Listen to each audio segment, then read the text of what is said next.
दोस्तों, आज हम रुपहले पर्दे की एक ऐसी अदाकारा के बारे में बात करने जा रहे हैं जो परिवार की जिम्मेदारी उठाने के चलते अपना घर बसाना भूल गई थी।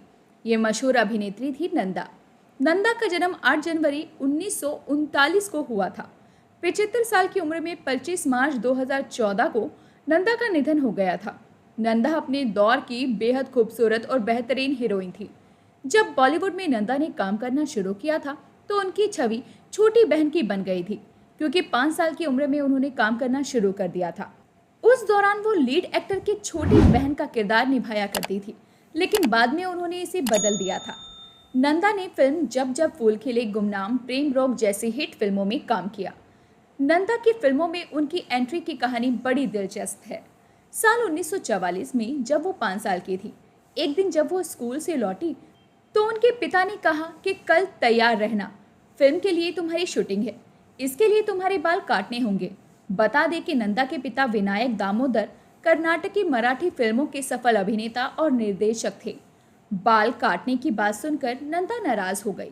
उन्होंने कहा कि मुझे कोई शूटिंग नहीं करनी।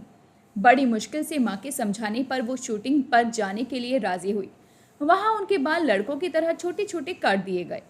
इस फिल्म का नाम था मंदिर। इसके निर्देशक नंदा के पिता दामोदर ही थे। फिल्म पूरी होती इससे पहले ही नंदा के पिता का निधन हो गया।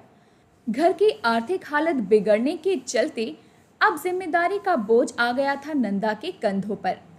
मजबूरी में उन्होंने फिल्मों में अभिनय करने का फैसला लिया। चेहरे की सादगी और मासूमियत को उन्होंने अपने अभिनय की ताकत बनाया। वो रेडियो और स्टेज पर भी काम करने लगी। नन्हे कंधों पर परिवार की जिम्मेदारी उठाए हुए नंदा महज 10 साल की उम्र में ही हीरोइन बन गई, लेकिन हिंदी सिनेमा की नहीं बल्कि मराठी सिनेमा की। दिनकर पाटिल की निर्देशित फिल्म कुल देवता के लिए नंदा को पूर्व प्रधानमंत्री जवाहरलाल नेहरू ने विशेष पुरस्कार से नवाजा था। नंदा ने कुल 8 गुजराती फिल्मों में काम किया।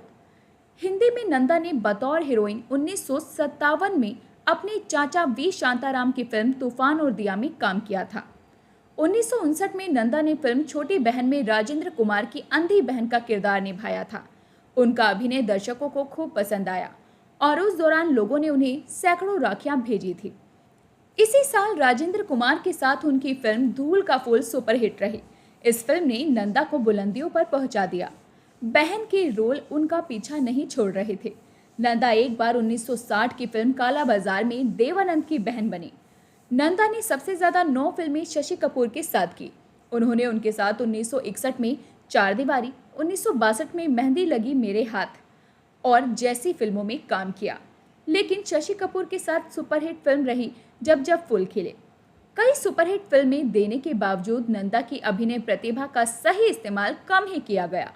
शायद उनके अभिनय का पारखी निर्देशक उनकी किस्मत में नहीं था। नाजुक, छोई मुई और प्यारी सी लड़की की छवि को तोड़ने के लिए नंदा छटपटा रही थी। राजेश खन्ना के साथ फिल्म इत्तेफाक में उन्होंने नेगेटिव किरदार तक निभाया, लेकिन दर्शक उनका ये रूप स्वीकार नहीं कर सके। तभी उन्हें फिल्म नया नशा ऑफर हुई। इसमें नंदा ने ड्रग एडिक्ट की भूमिका निभाई, लेकिन फिल्म फ्लॉप हो गई। नंदा को समझ आ गया था कि उनके सहज और स्वाभाविक अभिनय को ग्लैमर का रंग देने की कोशिश में उनकी अपनी पहचान ही खत्म हो जाएगी। इसके बाद नंदा ने असलियत, जुर्म और सजा और प्रायश्चित जैसी फिल्में की, लेकिन नंदा का समय खत्म हो गया था। इसका एहसास उन्हें भी था। इसीलिए उन्होंने बेहद शालीनता से खुद को रुपहले पर्दे की चकाचौंध से अलग कर लिया। परिवार की जिम्मेदारियां उठाने में उन्हें अपने बारे में सोचने का मौका ही नहीं मिला। डायरेक्टर मनमोहन देसाई से वो बेइंतहा मोहब्बत करती थी।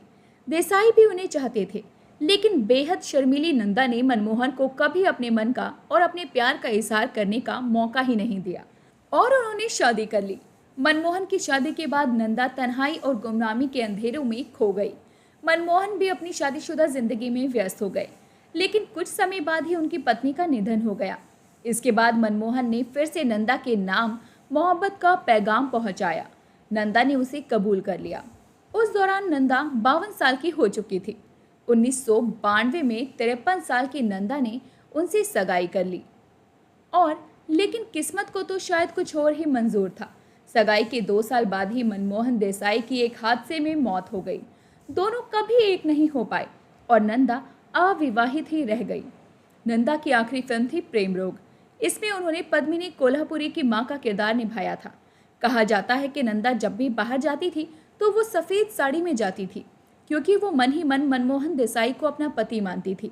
उनके निधन के बाद से नंदा काफी अकेली हो गई थी। उन्होंने ज्यादा किसी से बात करना भी बंद कर दिया था। उनकी खास दोस्तों में माला सिन्हा और वहीदा रहमान थी।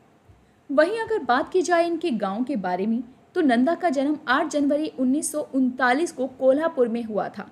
कोल्हापुर का नाम कुंतल था। कोल्हापुर को इसके आध्यात्मिक इतिहास और इसके मंदिर महालक्ष्मी की प्राचीनता के कारण दक्षिण काशी या दक्षिण की काशी के रूप में जाना जाता है, जिसे अंबाबाई के नाम से जाना जाता है। कोल्हापुर अपनी कोल्हापुरी चप्पलों के लिए प्रसिद्ध है। चमड़े और लकड़ी के बने जूते, कोल्हापुरी आभूषण, साज एक प्रकार का प्राचीन आभूषण है। गुड़, कोल्हापुर की मीलों में शुद्ध गुड़ बनाया जाता है। तो दोस्तों अभी के लिए बस इतना ही। मिलते हैं आपसे अगली वीडियो में, तब तक अपना ध्यान रखिए। Bye bye.